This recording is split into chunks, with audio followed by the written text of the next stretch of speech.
Hello po mga kababayan, si Dante Maravillas, Bicolano vlogger, broadcast journalist from Albay. Patuloy ang ugong po ng sabi udita sa Congress. Kating-kati yung mga Duterte allies na ikodita si Martin Romualdez. Ito yung balita, mga kababayan, Daily Tribune, Benitez versus D for Speaker. From a reliable Daily Tribune source, speakership race narrows to Bacolod Representative Albi Benitez and Deputy Speaker Boji D of Isabelas 6th District. Yan ang mga lumalabas na mga kwento-kwento. Ito si Congress Miao. Yan, galing mismo ito sa kanyang Facebook account.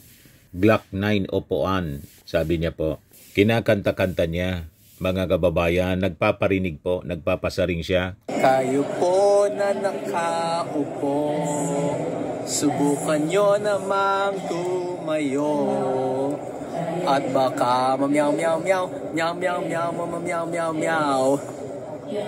Magbabago ng House of Representatives. We will bring justice into this corrupt system.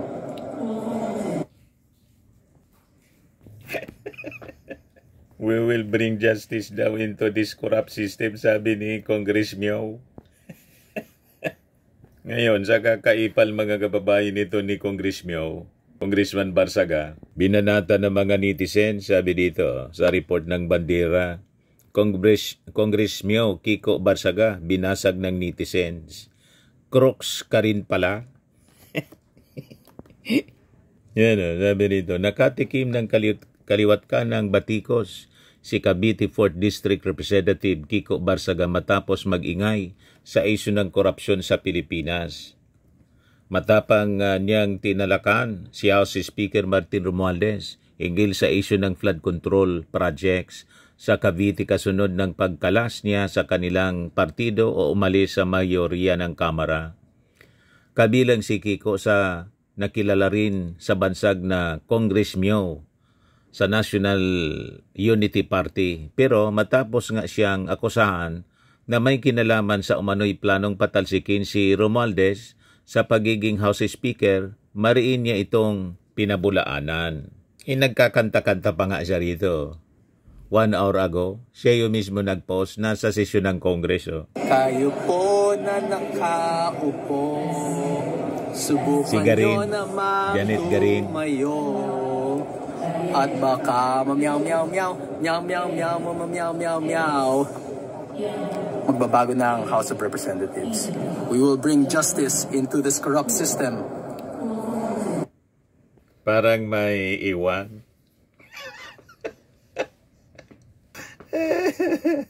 Pagkaalyado talaga po ng mga parang may... diba? Parang maluwag yung... gagawin mo yun na para kang bata nandyan sa Congress. Sabihin pa na isa kang young congressman. Pero ganyang mga paandar po. Parang abnormal. Diba? O baka papansin para mapansin ng mga tao. Tingnan niyo yung mga post niya. Parang na-influensya ni Sara Diskaya at ni Curly Diskaya. Gagawin mo yun, congressman mo. Congressman ka, pagkatapos, ganyan ka umasta. Pinangangalandakan yung kanyang yaman, yung kanyang pera.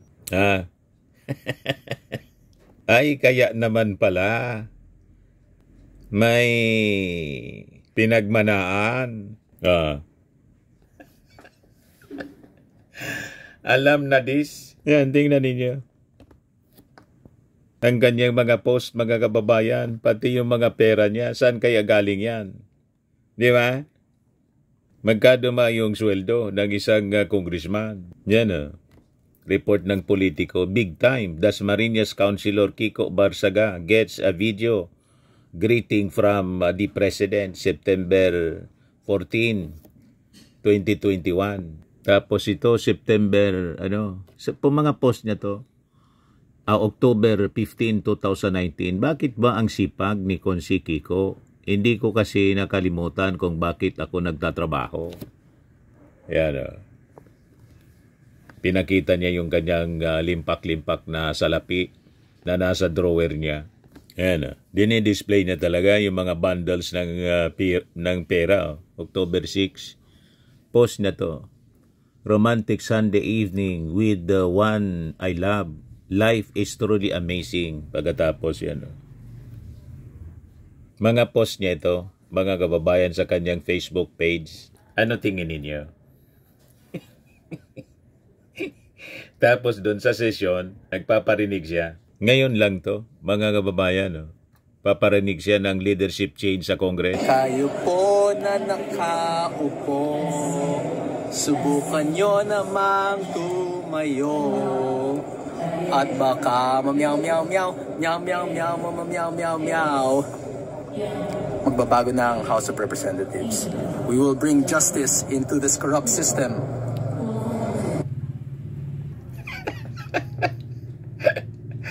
Ngayon, sabi ni Congressman Irisi po, Congressman from the minority bloc, chismis man lang niya. Ayan, ngayon lang po ito. Chismis lang, no serious leadership change to Speaker Romualdez, sabi po ni Congressman Irisi. Yan.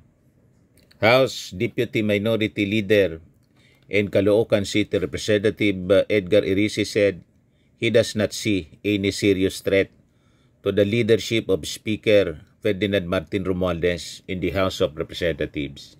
Chismis lang po, siguro dahil wala po kaming narinig.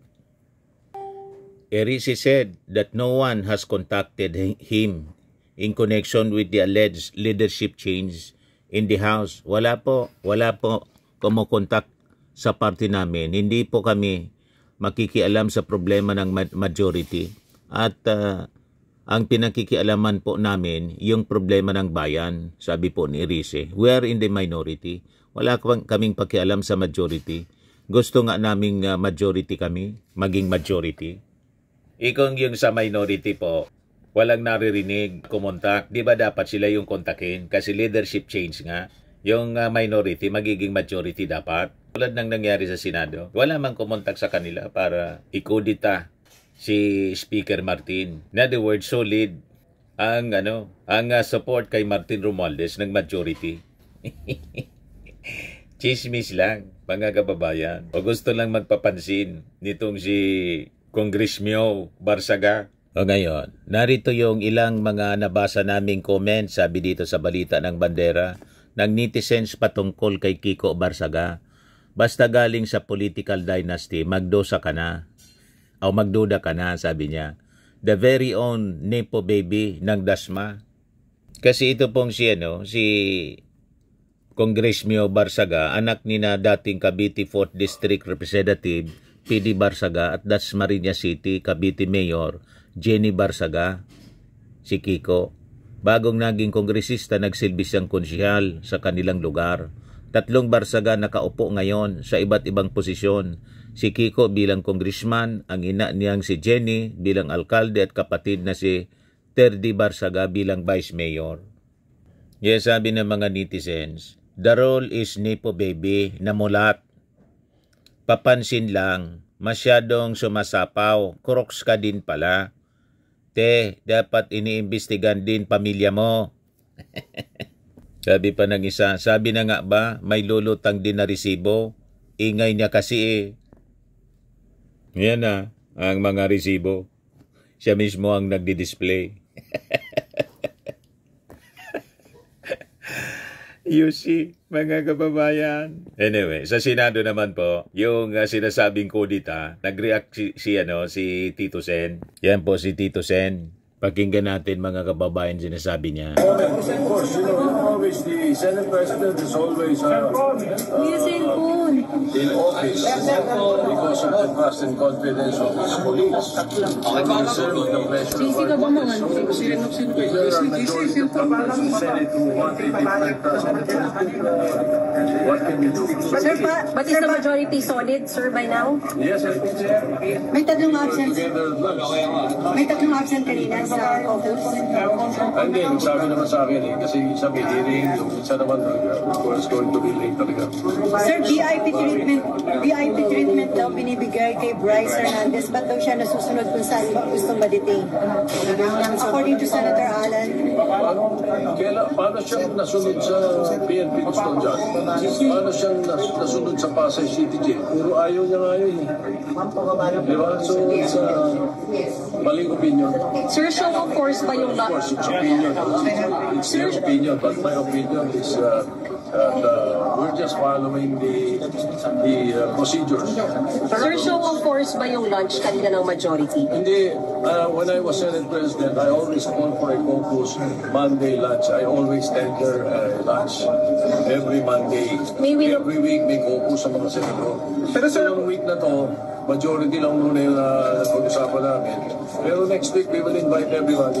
Pero sir, according to Senator Risa, may kaugnayan daw po yun sa nilulutong kodita daw. Hindi, napag-usapan. And what was talked about, Sir, maybe no OSP? Well, there is no such thing. That was the conclusion among us. Sir, ano po yung sagot niyo kay Senator Marcoleta, especially insofar as yung comments niya dun sa decision ninyo dun sa protection for the Discayas dahil nga pamangkin niyo daw po kasi si Mayor Tito? Kailan ko sinabi? Meron ba akong binanggit ng mga pangalan? Sa Discaya, binanggit ko. Pero ano yung hindi, sir, kasi po parang lumalabas parang kaya nyo raw po hindi inaprubahan yung recommendation niya. Dahil kalaban ko. That is completely false. Sapagkat wala sa lugar. Paano kung gagawin witness protection program, magkakaroon ng immunity yung billion-billion ang ninakaw sa gobyerno, alleged. Correct. Paano gagawin yun? Tapos ayaw isole. Bakit? Yun ang requirement para maging isang witness protection WPP ka. Ayun, mga kababayan, solid din mga kababayan yung Senado. Sabi ni Tito Sen. At inadres din niya yung mga reklamo ni Marcoleta. Ito yung reklamo ni Marcoleta. Nagpa-presscon din kanina. Ang daming nagpa-presscon kanina. Sen, so what do you make of the allegation of Bryce Hernandez na may mga senador na tumanggap din po ng kickback from the flood control projects? Ang pagkakaiba kasi, ako ayokong i-judge din yun. Ano? Ang sasabihin ko lang sa inyo, nung lumabas yung mag-asawang Diskaya, it was in response doon sa aking ipinload nung second hearing na kayo po, tulungan nyo kami. Baka gusto nyo magsabi na ng totoo, ang may papangako namin sa inyo, merong tayong batas na maaaring mag-cover sa inyo. You take advantage of this. Si Ramon Tulfo, mga kababayan, yung columnist, may flinote na kwento. Ito yung post niya kahapon, mga kababayan. Sabi niya, sino daw itong mababatas na humingi ng 1 bilyong piso sa mga Diskaya para ipagtanggol sila sa Blue Ribbon Committee? Ang balita na nakarating sa akin ay nagkasundo ang mambabatas at ang mag-asawang Curly at Sara Diskaya sa halagang 120 million. Kaya pala, may sumingaw, mga kababayan, na nagkaayusan na. 1 billion daw yung inihingi ng isang mambabatas. Hindi man sinabi kung sino. Pero siyempre, Senate Blue Ribbon Committee, ang minimin niya, malamang senador. Yan na. Sino daw itong mambabatas? Hindi man niyang sinabi, sino ba itong senador? Mambabatas. Pero the fact na Blue Ribbon Committee, ipagtanggol sa Blue Ribbon Committee, di kailangan mang congressman yung mambabatas, di ba? At tapos nagkasundo daw 120 million pesos imbes na 1 billion, nakatawad. Tingin ninyo, mga kababayan, sino? Anyway, pagkinggan natin, balikan natin si Marcoleta. Natanong kasi tungkol kay Diskaya. Po ninyo kako sapagkat maaring maharap kayo sa plunder kung sakasakaling dumating ang panahon, ito po ay may siya yung proponent po na maging state baka witness. Baka po maging maganda Itinanggi para niya, sa inyo. dinisapprove ni Tito Sen. Walang madali. Pare-parehong mahirap to. Ngunit makakapamili kayo, maaaring makaiwas kayo sa criminal prosecution, maaaring ang gawin na lang ng gobyerno ay civil liability na lang. So, in response to that, parang in-explore naming possibility, may lumabas nga. Ito nga yung Diskaya. Ang totoo nun, mayroon pa nga gustong magsalita pa, pero ang sabi ko nga sa kanila, mag-unahan kayo. Kasi kung halimbawa ma-establish na namin na ito'y sapat na, hindi na namin kailangan yung iba, di ba? Kasi isa sa mga requirements ay yung masasubstantiate yung mga in material points, lahat ng mga premises. Kung na-establish na halimbawa sa magitan nito, kalabisan na yung iba pa. Kaya namin pinload yun. Ngayon, yung paglabas ni Diskaya, wala siyang, hindi siya under custody di ba? So inaakala namin, voluntary talaga. Tsaka sumulat siya sa akin, talagang voluntaryo. Inamin niyang voluntaryo sa sarili nila na gumawa ng pagsasalaysay. Samantalang si Bryce Hernandez, under sa custody na siya ng Senate.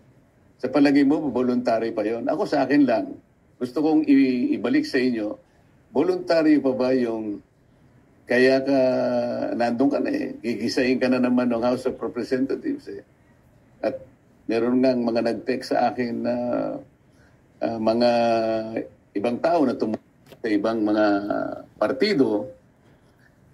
Meron daw mga congressman doon na nagsabi o nagsasuggest, maglaglag ka na rin ng mga senador para hindi kayo makontempt. So, malalagay sila sa pressure So, kung tatanungin mo ako, palagay nyo ba kapani-paniwala? Hindi ko alam. Pero kayo ang makakapagsabi, alin ang mas magandang sworn statement? Yung hindi ka pa under custody o yung under custody ka na? Doon masasalamin mo ngayon kung alin ang mas voluntaryo. Tingin ninyo mga kababayan sa kwento na pinalitaw ni Montulfo, sinong mambabatas?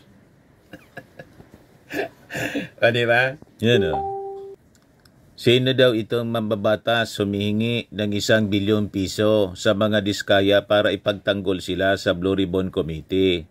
Ang balita nakarating sa akin, nagkasundo ang mambabatas at ang mag-asawang Curly at Sara Diskaya sa halagang 120 million. Kaya pala. Anyway, ang baho mga kababayan, hindi matatago, sisingaw at sisingaw, sabi ng mga matatanda. Abangan na lang natin sa mga susunod na kabanata. Ngayon, si Sandro Marcos may panukalang batas. Ayan Representative Marcos wants relatives banned from government deals. Nagain si Ilocos Norte 1st District Representative Sandro Marcos ng panukalang batas na nagbabawal sa mga kamag-anak hanggang 4th civil degree na pumasok sa anumang government contract. By closing this loophole, sabi niya, we take another step toward a government that is fair, transparent, and truly for the people, sabi po ni Sandro. We owe it to every taxpayer to safeguard every peso. This is what genuine public service demands, sabi po niya. So ang unang tatamaan nito mga kababayan, yung tatay ni Bongo, yung si LTG ni Bongo, ng kanyang tatay, yan ang unang tatamaan na naging kapartner pa ng kumpanya ni Diskaya. Yan Kinumparma ni Sara Diskaya ang joint venture niya at ng CLTG ng ama ni Bongo noong 2017. Yan ang unang tatamaan ng panukalang batas ni Sandro Marcos. Tingnan natin kung isusupport ito ni Bongo sa Senado. Diba? Dito magkakaalaman mga kababayan kung sino yung totoo. Todo Poncio Pilato si Bongo po. Ayan Senator Bongo muling iginiit, wala akong kinalaman sa negosyo ng pamilya ko. Diba?